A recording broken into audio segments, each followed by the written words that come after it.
안녕하십니까. 여러분의 취업과 이직을 도와드릴게요. 오늘 영상을 찍고 있는 리얼 취업 스타 이직입니다. 별거 다 찍어요.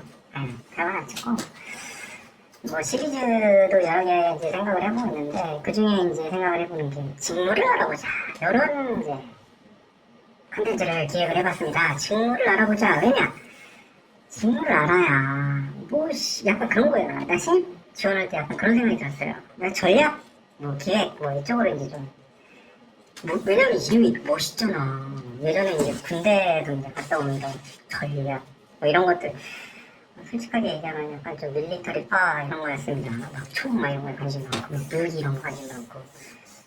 그걸 쓰는 거는 별로 아름답지 않은데 약간 그 기계적인 약간 그런 게 좀 멋있어서 그런 약간 사람들의 그 노력과 아이디어가 막 응축돼 있는 그런 거라고 생각을 했기 때문에 좀 되게 좋아했어요. 어쨌든. 근데 전략 기획 이런 거에 대해서 아무도 얘기해주는 사람이 없더라고요.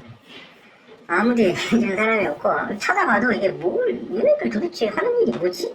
이게 잘 모르겠었어요. 그래서 저도 예전에 이제 맨 처음에 들어간 직장에서 전략 기획 하시는 분들을 따로 뽑았어요. 그러니까 면접에서 이제 합격을 하고 그 다음에 이제 교육을 하는 와중에 또 면접을 보는 거야. 전략 기획은 되게 중요하다고 생각을 하기 때문에 회사들이 그렇게 또 뽑아가더라고요.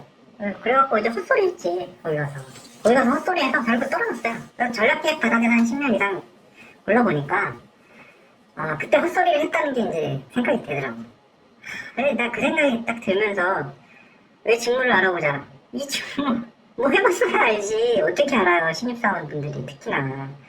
경력직 분들은 어느 정도 감은 있겠지만 잘 모른다고. 내가 이제 하는 일이 아니면은 잘 몰라요. 그러면은 약간 그런 생각이 들 거예요. 야, 곰돌이 탈 수 있는 아저씨, 니는 뭔데 니가 그걸 다 알아? 회사의 직무가 한둘이야? 맞아요. 엄청 많아요. 일단은 첫째는 전략기획 쪽이나 이쪽에서 일하면 그거 있어요. 정보가 모여요. 그 안으로. 전략 기획하는 쪽으로 꽤 많이 모이고, 특히나 저는 이제 그걸 많이 해봤거든요. 신사업 쪽 같은 경우에는 또 그것도 있어요. 이 신사업을 이제 만들어내는 거는 여러 기능들이 합쳐지게 되거든요. 그러면 그 기능들이 어떤 일을 하고 있는지를 잘 알아야 돼요. 헛소리 할 수는 없잖아요. 그죠? 왜냐면 우리가 보고하는 거는 문어급, 매니지먼트 되게 높은 사람들이야. 그러면은 이 높은 사람들이 이해를, 왜냐면 그 사람들은 고급 정보들이 다 가거든? 근데 거기다 대고 헛소리 하면은 아주 바로 까인다. 바로 까요. 그러니까 좀 알아볼 수밖에 없었고, 그리고 둘째로는 이제 컨설팅을 좀 계속 하다 보니까 공부를 좀 저도 하게 돼요. 이 직무는 어떤 일을 하는 사람들이구나. 이 직무는 어떤 일을 하는 사람들이구나. 저도 이제 사회생활 짬바라고 해야 되나? 그런 걸 하니까 이런 분들은 이런 일을 조직에서 하는 분들이고 이런 일들을 하는 분들이구나 라는 것들이 좀 감이 좀 생겼어요. 그래서 좀 말씀을 드릴 수 있겠다 라는 말씀을 드리고, 오늘은 첫째로 이제 영업 뭐예요? 영업이 회사 생활의 꽃이다 라고 생각하시는 분들이 많은데, 전 꽃보다는 뭐라 그래야 되나, 산소호흡기 아니면 산소, 약간 이런 느낌. 왜냐면 영업이 안 되면은, 모든 조직은 영업이 안 되면은 살아남을 수가 없어, 자본주의 사회에서. 제가 이제 뭐 이거 찍고 이런 것도 뭡니까? 영업이에요. 영업이에요. 일종의 영업이야. 그죠? 영업이 없으면은 모든 회사는 제품이든 서비스든 팔아야 되잖아요. 영업이 옵니까? 제품이나 서비스를 알리고, 설득하고, 고객을 끌어오고, 그래서 나한테 제품 서비스를 공급받게 하고 돈을 받고, 요런 게 있지. 영업이 이제 크게 이제 두 가지가 있는데, B2B가 있고 B2C가 있어요. 여러 가지 분류 방법이 있지 물론. 근데 저는 그거 되게 중요한 그 분기점이라고 생각하는 게 B2B랑 B2C예요. 왜냐, B2B랑 B2C는 약간 달라요. B2B는 뭐냐면 비즈니스 투 비즈니스, 사업체 상대로 영업 뛰는 분들, 이런 분들이지. 예를 들면 뭐 과자회사가 있어. 과자회사는 어디다 팔아요? 과자회사가 직접 소비자들을 찾아다니면서 막, 물론 이렇게 하는 데도 있어요. 오히려 그런 데는 이제 연구기관 이런 데서도 많이 해요. R&D 센터. 왜냐면 맨 처음에 만들어낸 과자가 맛있는지 없는지 물론 연구원들 내부에서 평가를 할 수도 있겠지만 더 객관적으로 보면은 거리에 나가서 체크를 한번 해봐야 되는 거지. 그런 식으로 평가를 했을 때 이제 오히려 연구기관이 하고 영업은 그런 건 아니지. 왜냐면 완벽하게 준비가 된 제품을 가지고 공장에서 찍어내고 그 다음에 영업이 해요. 이거는 이제 뒤에 뭐 나중에 나오겠지만 왜냐면 공급을 또 못하면 되게 피곤하다고. 결국에는 B2B는 과자 회사는 고객한테 직접 가는 게 아니고, 그러니까 우리가 생각하는 소위 얘기하는 소비자들, 우리가 먹는 과자 먹는 사람들, 나 같은 사람들한테 와서 파는 게 아니고, 광고는 그 사람들한테 때리는데 공급은 슈퍼마켓이나 마트 이런 곳에 하는 거예요. 그럼 또 뭐예요? 그런 쪽은 그거 하나하나가 또 사업자예요.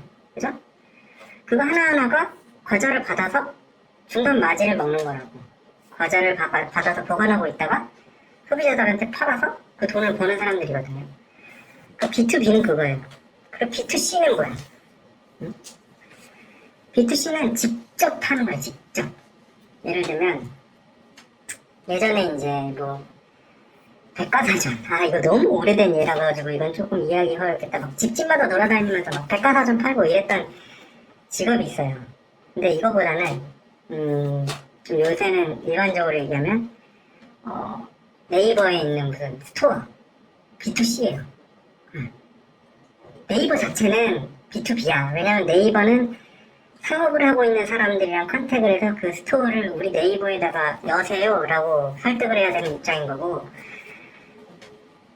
스토어를 여는 사람들은 B2C예요. 직접 자기 제품이나 서비스를 판매를 한다고. 그죠? 그래서 요구되는 역량이 많이 달라요.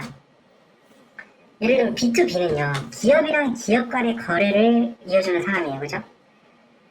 그런데 기업과 기업 간은요, 이전에 뭔가 이렇게 세팅이 딱 돼 있는 게 되게 많아요. 내가 과자 회사를 운영하고 있는데 슈퍼마켓에다가 판매를 한다. 이게 원데이 투데이 이루어진 게 아닐 거 아니에요. 그러니까 이게 루틴이 있어. 그 루틴에서 벗어나면 경계를 해, 사람들이. 잠깐만, 이거 뭐 하는. 예를 들면 결제일이 있고, 결제를 해줘야 되는, 그러니까 돈을 줘야 되는 날짜가 있고, 아니면 물건을 줘야 되는 날짜가 있고요. 그래서 뭐 거래처 등록을 해야 되고, 뭐 이런 것들이 있어요. 그 루틴이 쫙 있고, 그 루틴을 잘 알고, 그 루틴에 따라 잘 수행을 해야 돼. 그죠? 창의력, 이런 게 사실은 들어갈 여지가 저는 크게 없다고 생각해요. 그게 왜냐면 셋업이 돼 있기 때문에. 물론 새로운 거래처를 뚫는 과정에서는 창의력이 필요합니다. 내가 어떤 거를 더 줄 수 있냐, 우리 회사가 어떤 걸 더 줄 수 있냐, 우리 회사랑 갖고 있는 그 강점이 있고, 그 예를 들면 슈퍼마켓이 갖고 있는 강점이 있는데 이걸 어떻게 잘 조화를 시켜서 그들한테 제안을 하느냐, 이런 거에선 창의력이 필요해요. 새로운 거래처를 뚫는 거는. 근데 저는 이제 지금 신입 관련돼서 이제 말씀을 드려보면, 신입한테 그 새로운 거래처 뚫으려고 누가 시킵니까? 기존에 있던 거 잘 돌려라, 선배들이 뚫을게, 이거잖아요.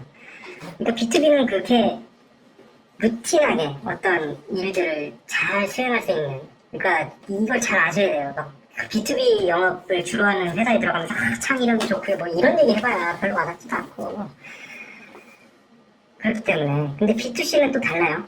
예를 들면 보험 영업을 한다, 아니면 뭐 아까 그 스마트 스토어에서는 보통 이제 중소기업이나 소기업이 많으니까 그거는 뭐 그렇다 치고, 예를 들면 보험 영업을 하는 데 들어간다.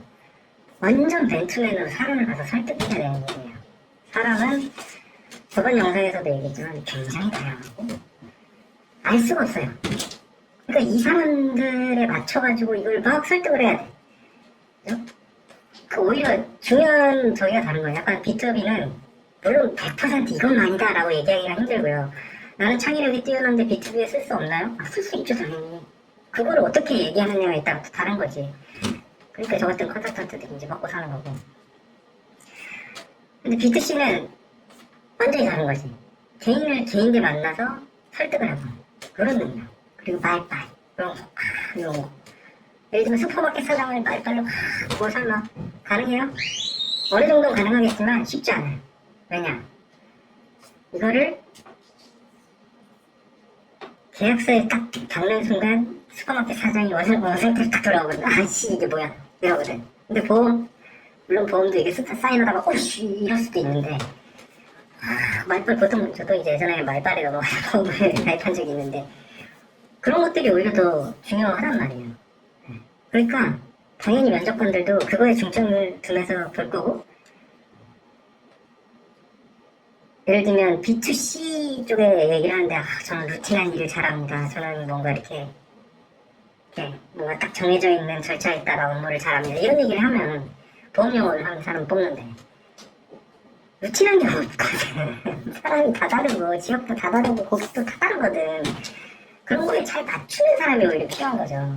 그러니까 내 역량이 어떤지 생각을 해보고 그들이 어떤 사람을 필요로 하는지 이런 것들을 좀 정확히 해보실 필요가 있어요. 그 기준 중에 하나가 영업직군 같은 경우에는 B2B, B2C다. 그게 좀 어떤 참조가 좀 되셨으면 좋겠습니다. 자, 리얼지업 스타 이직이었고요. 구독과 좋아요 부탁드립니다.